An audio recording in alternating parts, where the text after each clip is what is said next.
किसी भी biology student का सबसे बड़ा नाइटमेयर या फिर डर क्या होता है? वो है मैथ्स।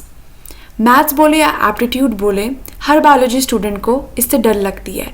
बट कॉम्पिटिटिव एग्जाम्स में जैसे कि DBT JRF एप्टीट्यूड एक इम्पॉर्टेंट पार्ट है। तो आज ऐसे ही कुछ क्वेश्चंस करते हैं। सबसे पहला क्वेश्चन है, The velocity of light in vacuum is 3 × 10⁸ meter per second. The refractive index of glass is 1.5. What will be the velocity of light in glass? इसके लिए हमें रिफ्रैक्टिव इंडेक्स समझना पड़ेगा। रिफ्रैक्टिव इंडेक्स हमें एक आइडिया देता है कि किस तरीके से स्पीड ऑफ लाइट चेंज होती है जब लाइट प्रोपोगेट करती है एक मीडियम से दूसरे मीडियम में। और ये हम बोल रहे हैं, कंपैरिजन इसका हम करते हैं to its speed in vacuum. अब यही चीज़ हमें यहाँ पे दिख रही है, this is also refraction, and ये हमें दिखा रहा है किस तरीके से जो एंगल ऑफ इंसिडेंस है it is different to the angle of refraction जब लाइट मूव कर रही है एक मीडियम से दूसरे मीडियम में। क्वेश्चन पे आते हैं, ये यहाँ पे हमें वेलोसिटी ऑफ लाइट वैक्यूम में दी गई थी और हमें रिफ्रैक्टिव इंडेक्स भी बताया गया है ग्लास का। हमें बता रहा है कि वेलोसिटी ऑफ लाइट कितनी होगी ग्लास में। इसके लिए सिंपल फॉर्मूला है n = c/v। n यहाँ पे रिफ्रैक्टिव इंडेक्स है उस मीडियम का जिससे लाइट मूव कर रही है, और ये हम लोग का यहाँ पे रिफ्रैक्टिव इंडेक्स ऑफ ग्लास होगा, that is going to be 1.5। c जो है ये velocity of light in vacuum है which is 3 × 10⁸ metre per second, और v जो है वो वेलोसिटी जो हमें निकालनी है। तो यहाँ पे सिंपल हो जाता है, v यहाँ पे आएगा, n जो है डिवाइड में चले जाएगा, तो v = c/n हो जाता है।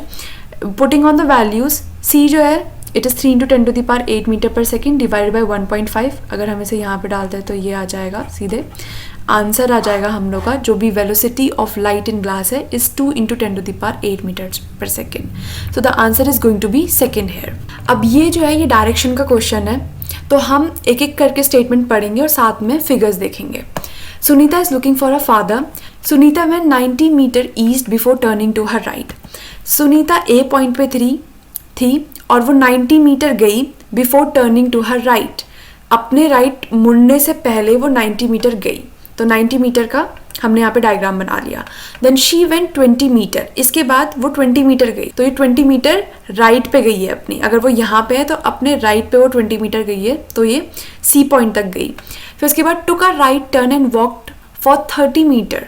Then she took a right turn from here, इस जगह से उसने एक राइट टर्न लिया and then she walked here 30 meter to look for a father at her uncle's place. Not finding him there, she went 100 meter to the north. वहाँ पे उसे अपने फादर नहीं मिले तो वो चलेगी नॉर्थ में, एंड नॉर्थ में उसे ट्रैवल किया ऑलमोस्ट 100 मीटर। अब यहाँ पे वो बोल रहा है कि how far is Sunita from a starting point. तो सुनीता अब यहाँ पहुँच गई है और वो कितनी दूर है अपने स्टार्टिंग पॉइंट से। तो हमें निकालना है यहाँ पे AE कि AE की डिस्टेंस हमें निकालनी होगी। डायग्राम पूरा का पूरा ये है, हमें AE निकालना है।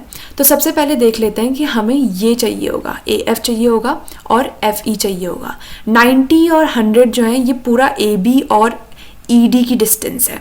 तो सबसे पहले AF क्या हो जाएगा, 90 - 30 हो जाएगा, because if this is 30 then this is 30 as well.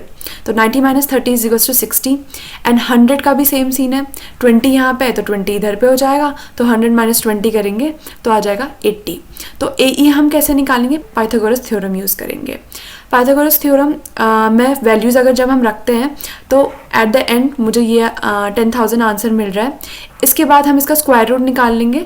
Square root निकाल के A = 100 मीटर आ रहा है, मतलब वो अपने स्टार्टिंग पॉइंट से 100 मीटर दूर है, तो इसका आंसर सिंपली हो जाता है सेकेंड। नेक्स्ट क्वेश्चन है, 15 men working 9 hours a day can reap a field in 16 days. In how many days will 18 men reap the same field working 8 hours a day? इस तरह के क्वेश्चंस लगते tough हैं, होते ईजी हैं, क्योंकि इसमें एक फॉर्मूला है बस जो यूज़ करना है। ठीक है, सबसे पहले सिनारियो में देखते हैं। पहले सिनारियो में नंबर ऑफ मैन जो इन्वॉल्व्ड हैं वो है 15, और कितने घंटे वो काम कर रहे हैं, 9 घंटे वो काम कर रहे हैं पर डे का।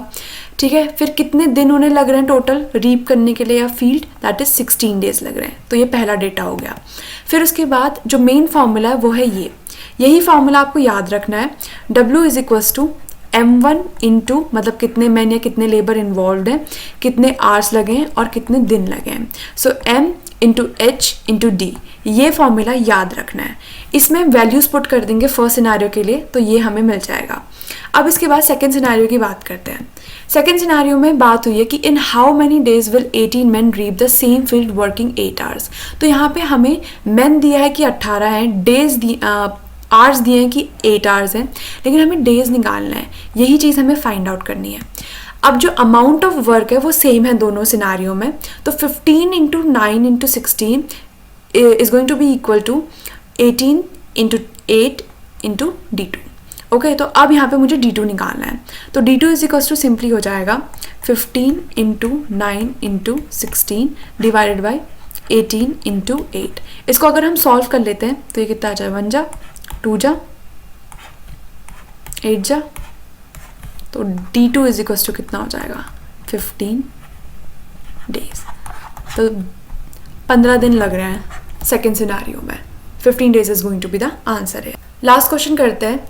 In a certain code language, 134 means good and tasty, 478 means see good pictures, and 729 means pictures are faint. Which of the following digits stands for C? मुझे इनमें से मुझे ये 3 digits दी गई हैं, 134, 478 और 729। मुझे डिकोड करना और पता लगाना है कि इनमें से ऐसी कौन सी डिजिट है जो सी के लिए स्टैंड करती है। सबसे पहले उसमें देखते हैं 134 में गुड एंड टेस्टी ये सब कुछ आ रहा है, लेकिन कहीं पे भी मुझे यहाँ पे सी नहीं दिख रहा, मतलब इनमें से जितनी भी डिजिट्स इन्वॉल्व है सी के लिए कोई भी स्टैंड नहीं करता, ठीक है, तो वो तो नहीं है। फिर उसके बाद अगर मैं 478 देखूँ तो यहाँ पे मुझे सी वर्ड दिख रहा है, मतलब इन तीनों में से कोई एक ऐसा डिजिट है जो कि रिस्पॉन्सिबल है इसके लिए, ठीक है। लेकिन हमें पहले वाली इन्फॉर्मेशन से ये तो पता चल गया कि 4 तो वो आंसर नहीं है, क्योंकि अगर 4 स्टैंड करता सी के लिए तो मुझे इधर पे भी गुड एंड टेस्टी में भी सी दिखता, सी वर्ड दिखता, बट मुझे नहीं दिखा, तो फिर this is not going, 4 is not going to be the answer यार, ठीक है। उसके बाद मूव करते हैं 729 पे। तो 729 का अगर मैं देखूँ पिक्चर्स आर फेंट बोल रहा है, तो यहाँ पे भी जो भी डिजिट्स इन्वॉल्व है उनमें से कोई भी सी के लिए स्टैंड नहीं करती, क्योंकि अगर करती तो मुझे यहाँ पे भी दिखता, तो यहाँ पे भी 7 is not going to be the answer है, ठीक है। तो बचा क्या, 478 में जो एक डिजिट बचा है दैट इज़ 8, तो 8 is the one that is responsible that stands for the word C. तो आप भी iFly की सेफ क्लासेस ज्वाइन कर सकते हैं। सेफ मतलब short, accurate, fast and efficient. आप भी iFly की ऑनलाइन क्लासेस ज्वाइन कर सकते हैं by the number given on the screen. iFly online classes लेता है, so it is easily accessible.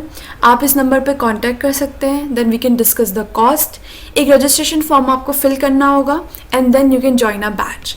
Thank you, मिलते हैं आपसे नेक्स्ट वीडियो में।